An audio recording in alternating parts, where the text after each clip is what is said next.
Hello everyone, this is Matrarch here with another review for the Achievement Hunting 101 podcast.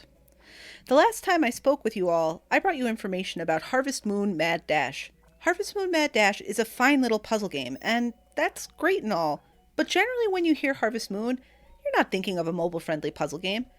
Instead, your brain likely conjures up images of growing corn and tomatoes, shearing sheep, milking cows, and possibly even finding that special someone to settle down with. Even though the Harvest Moon franchise is over 2 decades old and has spawned over a dozen sequels, not a single one has found its way onto the Xbox family of consoles until now. Harvest Moon Mad Dash was initially released 2 years ago for the Switch and the PlayStation 4. Just last month via ID at Xbox, Harvest Moon Light of Hope Special Edition finally delivered to Xbox gamers the ability to play a traditional Harvest Moon title and to pick up some achievements along the way. The question, of course, is whether or not this iteration of Harvest Moon is worth your time. Harvest Moon Light of Hope opens up with the main protagonist, who is effectively the gamer themselves, washing ashore on Beacon Island. A local resident named Jean found you dropped in front of her house, and she nurses you back to health. As soon as you seem well enough to walk, Jean does what any concerned individual would do and brings you to a seemingly abandoned property on the island. She then explains that this property is a farm and you can grow crops, and maybe if, between convalescing and growing your crops, if you have some time, you can actually go repair some of the other buildings in the town, and that will cause more members of the community to return to it. Less than a day into your stay on Beacon Island, you find a mysterious stone tablet, and a wood sprite appears to tell you what it's all about. From here, the light campaign that frames Harvest Moon Mad Dash is essentially introduced. The lighthouse on the island has lost its light, and in order to restore it, you need to find 5 tablets. Doing so will summon the Harvest Goddess, who will relight the lighthouse and bring Beacon Island back to its former glory. For better or worse, the gameplay in Harvest Moon Mad Dash is pretty much exactly what you would expect. Use your basic farming implements to plant seeds, water them, watch them grow, and eventually harvest them. There are additional things you can do, like fishing, of course, and going to mine various ore in the mine shaft. All of these items that you can harvest or collect can be sold to various townspeople, and certain townspeople will pay you more or less depending on the items that you're selling to them.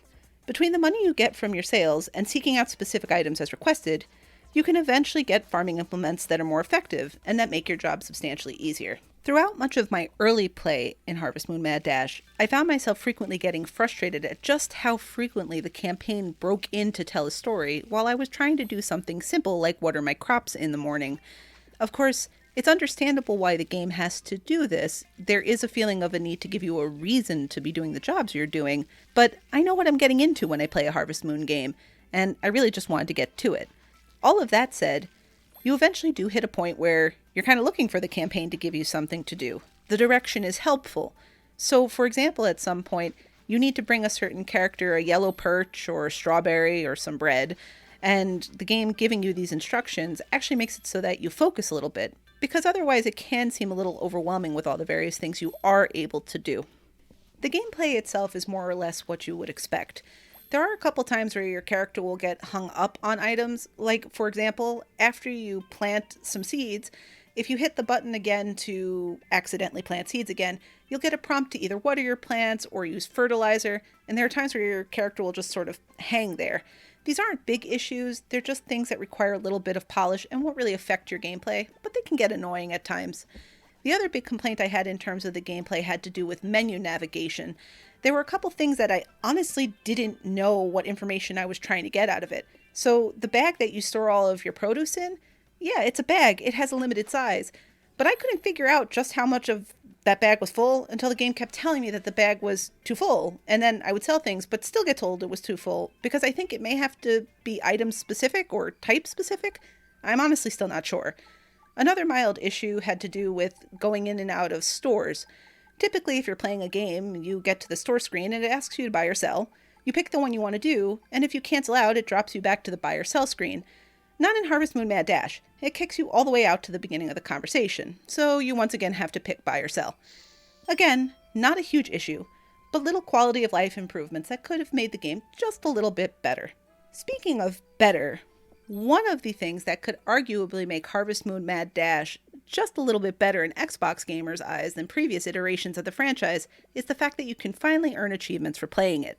The achievement list in Harvest Moon Mad Dash is a mix of mostly getting campaign stuff done, like finding the stone tablets, and collecting various items. Like many games of this type, there are encyclopedias you have to fill out with different fish, different ore, different recipes, and you'll get an achievement for doing each of those things. None of this is bad per se, but the achievement list kind of feels like a giant missed opportunity. There would have been all sorts of fun and interesting things they could have done, like having you find a certain amount of an ore, or earn a set amount of money, or breed your first cow to maturity. There are lots of potential things that can keep you motivated as you're playing what turns out to be a pretty lengthy game, and the list just doesn't go out of its way to encourage you to do any of those things. For the purposes of this review, I played through Harvest Moon Light of Hope's campaign, and the campaign alone took me 20 hours. Now, keep in mind, if you know what you're doing, you can possibly streamline this. For example, if you're playing Harvest Moon Light of Hope using a guide, you'll know at some point you need strawberries to build something that's required for the campaign. Having that knowledge means you'll grow it in the springtime when the springtime's available to you. Because if you don't do that, you're going to be stuck in summer when it's hard to grow that particular crop, and you'll wind up wasting time and resources trying to do so. Thankfully, there's plenty of other stuff to do to pass the time if you should happen to miss one of these necessary things. The next season will always come, and if you absolutely need to, you can just sleep and move the day ahead. Just make sure to water your plants, pet your animals, milk your cows, and do all the things that your farm requires of you. It'll take you about 15 minutes to 20 minutes to just get through the days that way, but you'll keep things working and there's never any wasted motion. You can always sell whatever you harvest. So what's the final word on Harvest Moon Light of Hope? Well, I'm not going to tell you it's the best Harvest Moon game in the franchise, nor am I going to sit here and tell you that it's the best simulation game you've ever played. It doesn't pass muster to any of those particular lines. What it does do, however, is present a perfectly fine Harvest Moon game for the first time on Xbox platforms. I'm generally a big believer in if you support games like this, they'll continue to come. Harvest Moon Light of Hope is available on the Xbox Marketplace for $29.99, and it's worth that price. You'll easily get that level of gameplay. Like I stated earlier, the campaign took me 20 hours to do, and that was really only the first half. I still didn't do stuff in the game like getting married, having kids, putting my house up to its second level. There's still just so much to do. At $29.99 for the amount of content you're getting, it's a fair price.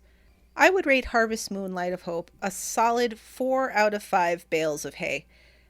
It does exactly what you'd expect it to do. It doesn't reinvent the wheel, and how good or bad that is really dependent on the gamer. But to finally see a Harvest Moon game come to Xbox, at least in my opinion as somebody who played it many years ago, is a big deal, and I hope this is just the beginning of seeing more titles like this to come in the future. And with that, I just want to thank you all for listening and take a moment to thank ID at Xbox for providing us a copy of this game for review. Have a good day.